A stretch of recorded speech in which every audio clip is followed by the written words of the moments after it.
Всем привет! Я рад вас приветствовать на нашем канале. Как уже постоянные зрители нашего канала знают, мы занимаемся ремонтом автомобилей марки Great Wall. В данном ролике пойдет речь у нас о дизельном Hover H5. А ситуация, значит, с ним следующая. Обратился ко мне владелец этого автомобиля и говорит, что вот такая-такая ситуация. Мне капиталили мотор где-то в Москве. И, значит, произошла такая ситуация, что у него через 2000 после ремонта развалился турбокомпрессор. Машина заглохла, говорит, масло там со всех щелей давит. Надо разобраться. Мы ему, конечно, да, давай, приезжай. Приехал, да, действительно, турбокомпрессор умер. Я ее даже попробовал завести, она завелась. Через там 5 секунд она заглохла, но не суть. Также он говорит, слушай, я не знаю, какую мне прокладку поставили, я не уверен в ее оригинальности и качестве. Давай ее, говорит, поменяем. Ну а дальше смотрите.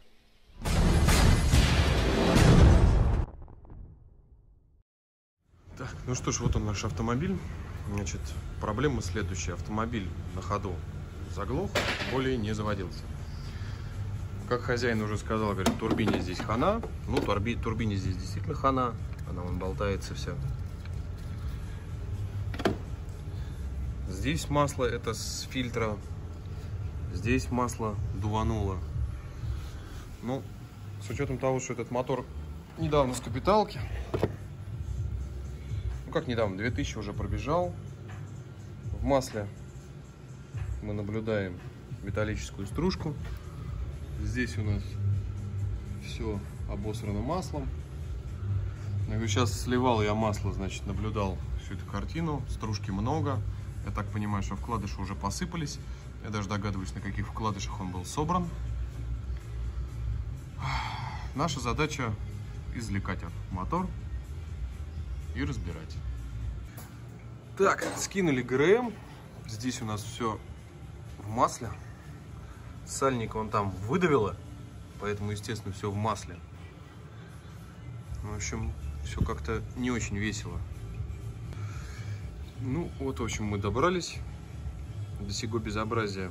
Я даже знаю, что это за маслонасос стоит и где он был куплен. Помпа Иберис. Помпа течет, здесь видно. В общем, все здорово, блин. Могло кончиться все крайне печально.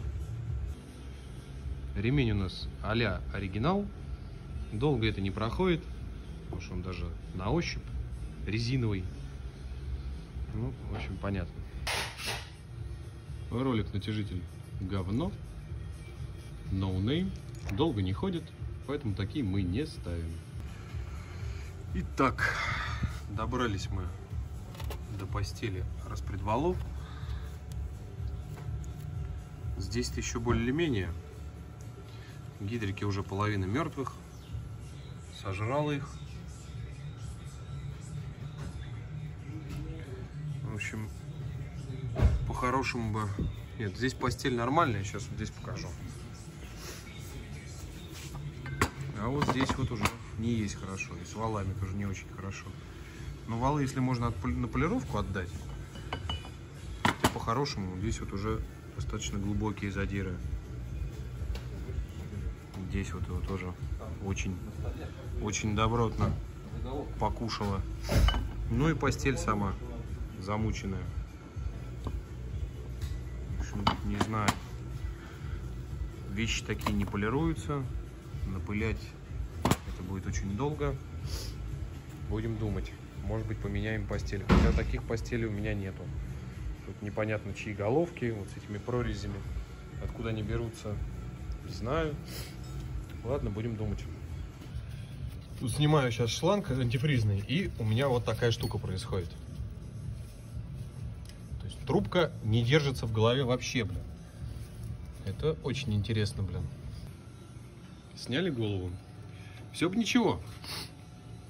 Но как-то вот прокладочка стоит. Сейчас я вот вам покажу. Это средний слой. Это, ну, видимо, нижний слой.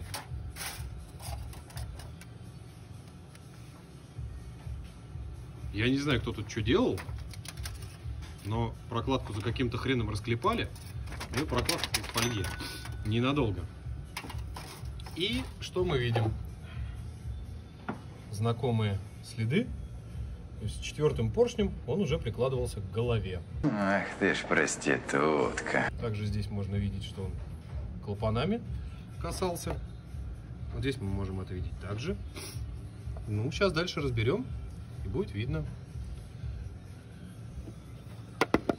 Ну, блок ханингован не так давно, уже хорошо. Сейчас будем разбирать, дальше смотреть. Что еще из интересного? Раз болта нет, два болта нет. Я так понимаю, что мотор втыкался целиком. И когда здесь стоит головка и прочее, конечно, да, вот эти два болта не очень удобно прикручивать. Ой, весело. Ну, чем дальше, тем веселее.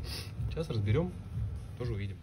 Итак, ну что ж, давайте подведем с вами промежуточный итог нашей дефектовки. Значит, как вы могли видеть, да, прокладку склепали из 4 листов. То есть взяли самую низкосортную прокладку, две точнее, расклепали, собрали. Но и это им не помогло, потому что мотор уже долбит поршнями по ГБЦ. То есть по головке блока цилиндров. И, значит, проблема здесь следующая. В предыдущем видео, где мы с вами ремонтировали автомобили с Шуи, была аналогичная проблема. И я уже знал, что в блоке будет ситуация, ну, наверное, приблизительно такая же, если не хуже. О чем я сразу как бы хозяина предупредил. Мы с ним это все обговорили. Хозяин говорит так. А сколько будет стоить притащить новый мотор из Китая? Мы прозондировали эту почву и притащили ему абсолютно новый, оригинальный мотор из Китая. Смотрите дальше. Так, ну что ж, хозяином было принято волевое решение о замене двигателя. С Китая был заказан абсолютно новый мотор. Оригинальный. Только я вот все никак не могу понять, зачем они спиливали вот эти логотипы. Мотор абсолютно оригинальный, на оригинальных сальниках со всеми этими метками. То есть это не копия, потому что здесь у нас стоит оригинальный маслонасос, оригинальные сальники. Все, я говорю, это не копия, это оригинальный мотор полностью. Значит, будем сейчас вытаскивать из автомобиля старый мотор и потихонечку начнем перевешивать все навесное оборудование на него. Ну что ж, мотор мы собрали, по крайней мере, так, как нам надо сейчас. Здесь у нас уже все установлено. И сейчас мы будем его внедрять. Ну что ж, мотор мы уже установили. Осталось обвязать коробку, повесить навесное. Ну и, в общем-то, можно уже запускаться. Так, ну что ж, сняли интеркулер.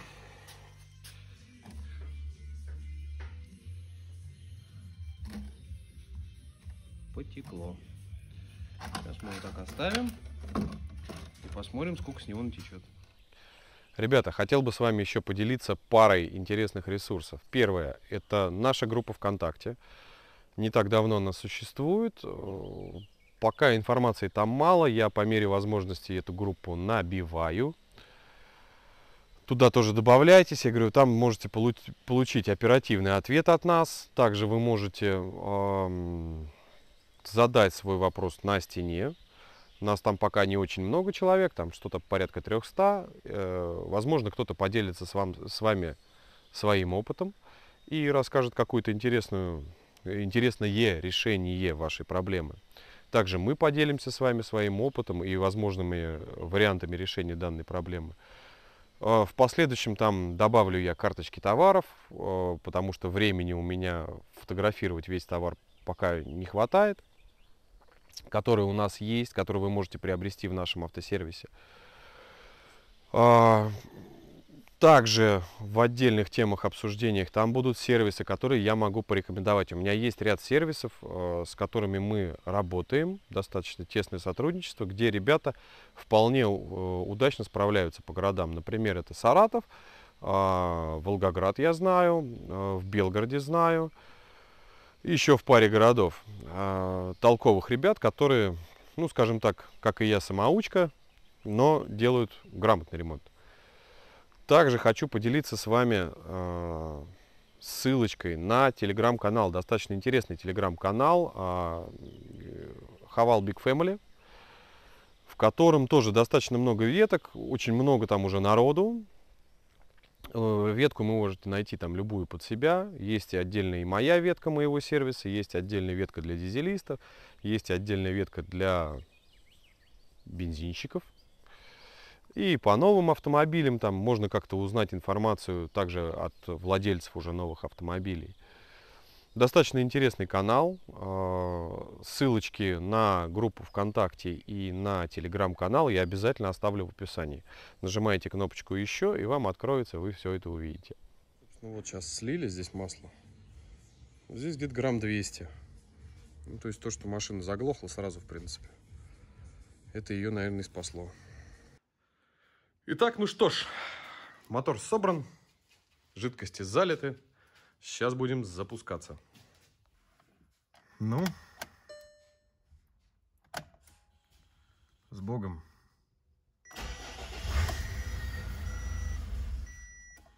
Это нормально. Используй силу, Люк.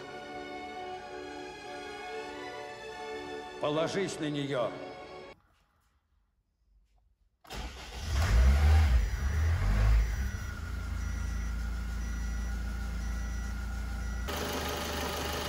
Так, мотор работает. Все просто прекрасно. Работает очень тихо, прям приятненько. Итак, ну что ж, мотор мы установили, автомобиль запустился. Все хорошо, все работает прекрасно. Ну, в принципе, о чем мы ожидаем, это новый мотор. Здесь не наша заслуга этого ремонта. Наша задача была тупо снять, поставить. Ну, естественно, попутно мы установили новый вакуумный насос, потому что хозяин жаловался на ватные тормоза. Попутно поставили новый вакуумный насос, новый водяной насос, естественно, новый ГРМ. Также заменили приводной ремень, потому что когда мы ее завели, она там почавкивала. Ну, это ладно, это мелочи. Вот. Значит, теперь немножко о ценах. Мотор обошелся хозяину, сам мотор обошелся, по-моему, 230 или 240 тысяч рублей. Это с учетом доставки. Значит, высокая цена или нет? Ну, как бы за новый мотор я считаю, что нет. С другой стороны, кто-то скажет, да я пойду контракт возьму. Ну, пожалуйста, ребят, но на контракт тоже есть, как бы у вас там не то чтобы как бы ограниченная гарантия или кто-то еще, но вам никто не даст гарантию, что он там через 5000 не помрет у вас, этот мотор. Ладно, бог бы с ним, мы сейчас не об этом. От себя мы дали гарантию на этот мотор. Ну, я под свою ответственность это беру. В принципе, это новый мотор, что там с ним будет, в общем-то. Теперь, сейчас прям вот вижу такие комментарии. Да я за эти деньги лучше там другой бы автомобиль купил, там еще прочее.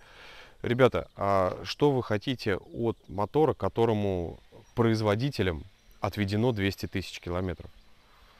То есть это написано в вот, мануал заводской по ремонту двигателя. То есть ресурс его прописан 150-200 тысяч километров или какое-то там определенное количество моточасов. Я вот здесь вам вставлю сейчас выдержку из этой книги на русском специально, чтобы вам было проще прочитать. В принципе, чему мы удивляемся? Это тенденция сейчас всех мировых производителей, что ну, невыгодно делать вечные двигатели. Это не те там старые тойотовские, старые митсубисевские, старые ваговские моторы. Да? Нет, что вы. Сейчас производителю это невыгодно. Хорошо, что производитель еще пока дает запчасти на поршневую группу. Ну, там поршневая, шатунная, то есть есть вкладыши, кольца, гильзы, поршня. У некоторых производителей уже даже в каталогах нет этих запчастей. То есть шорт-блок и пошел ты нафиг. Все, больше ничего. Есть такая тенденция. Я боюсь, что и китайцы скоро к этому придут. Рано или поздно. но сами понимаете, что вы хотели ожидать от... Я говорю, ну это мировая тенденция. То есть здесь вы сейчас... Я вам Америку не открываю. Я не буду говорить за какие-то конкретно марки, что-то еще. То есть, ну, ресурсы двигателей сейчас рассчитаны на 100-150 тысяч километров. Все, дальше ты по логике производителя, дальше ты идешь и покупаешь новый автомобиль. Ну или если ты хочешь продолжать ездить на этом, покупай новый мотор. Все очень просто. Поэтому кто-то, да, скажет, да нет, я на эти деньги пойду там, не знаю, либо машину поменяю, либо мотор там контрактный куплю. Это выбор сугубо каждого человека. Сугубо каждого человека. Сразу предрекаю вопросы. Я не занимаюсь подбором двигателей. Я не хочу нести ответственность за этот мотор по одной простой причине. Да, он визуально может быть вполне себе ничего, но внутри вам никто никогда ничего не скажет. Я вам могу лишь сказать, что вот, допустим, на этом моторе там, ну, может быть и не очень большой пробег. Да, и то, что там, допустим, в него не лазили еще. Все, это максимум, что я вам скажу. Ох. А здесь по итогу получается такая ситуация, что, ну, в принципе, наверное, хозяин сделал правильно, потому что переделывать все то, что там было сделано предыдущим хозяином, я говорю, я знаю историю этого автомобиля достаточно хорошо, потому что предыдущий хозяин тоже со мной консультировался. Я не помню, у него то ли обрыв ремня был, то ли что. Потом у него там одно, второе, третье, развалилось колено, что-то еще. Ну, в общем, очень долгая и нудная история была. После чего хозяин, я так понимаю, там тяп-ляп его собрал и продал. Может быть, тяп-ляп. Я не знаю, я не берусь это утверждать, но, как сказал хозяин нынешний этого автомобиля, он, говорит, отдал каким-то личностям в Москве, заплатил там 300 или там, 350 тысяч рублей за эту капиталку. Но эту капиталку вы сами видели. Почему я не показывал вам разборку блока? Потому что я не видел смысла его разбирать. Я прекрасно знал, что я там уже увижу. Скорее всего, это будут вкладыши 4D20 STD. Может быть, не STD, может быть, они уже там 0.25, может быть, 0.5. Ну, в общем, вкладыши от фирмы Olfa Motors, Turbo Engineering. Сплошь и рядом продаются везде, хоть как говна за бани, в общем, везде. После таких ударов по голове я больше чем уверен, что помимо вкладышей там еще и шатуны туда же пойдут. Поршня также в утиль, потому что состояние цилиндра поршневой группы сильно, ну, вызывает очень много сомнений. Непонятно, как это было сделано, непонятно, на чем это было собрано. Поэтому хозяин даже и разбирать его не стал. Он лежит у нас. Я, может быть, отдельным роликом потом как-нибудь сниму, это покажу, на каких запчастях. Я говорю, ну вот 2000 километров и мотор развалился, по факту. Потому что на такой прокладке этот мотор долго бы не проехал. И, естественно, с такими ударами по головке этот мотор тоже долго бы не проехал. Развалился бы он, ну да, мы бы ему отремонтировали турбину, она бы развалилась у него еще там, ну, тысяч через 10 километров, может быть, в лучшем случае. Вот как-то так, вот такая вот грустноватая история, скажем так, у хозяина. Сейчас хозяин уехал. Единственное, что сразу скажу, вылез на следующий день, вот мы отдали автомобиль, на следующий день вылез косяк, тек антифриз, мы договорились, хозяин вернулся к нам. Может быть и по нашей вине, то что хомут перетянули, заглушки резиновые, которые мы ставим, глушим патрубки, она лопнула. Не знаю, не берусь утверждать по нашей вине, не по нашей, сам факт того, что это было. Мы быстро это устранили, сейчас хозяин ездит, я с ним связывался, все нормально, антифриз не уходит, нигде ничего не течет. Ну вот как-то так. Ну а на этом все. Если вам понравилось видео, ставим лайки, подписываемся на канал, ставим колокольчик обязательно, если вы хотите видеть наши новые видео в числе первых. Пишем комментарии, обязательно всем отвечу. Не всегда у меня есть возможность сразу ответить, но стараюсь как можно быстрее. Всем всего хорошего, пока-пока.